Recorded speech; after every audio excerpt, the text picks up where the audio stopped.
Hello guys, मैं आपकी अपनी भावना बुरासी और मैं आपको किसी से मिलवाती हूँ। ये हमारी माओ है और ये बहुत समझदार है कैट। इसका नाम माओ है ना। कहाँ गई थी तू? दिन भर से भटकती रहती है, घर में नहीं बैठ सकती है तू।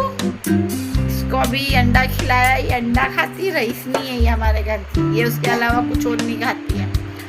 और आज टंकी खत्म हो गई है तो अभी मैं खाना बनाती।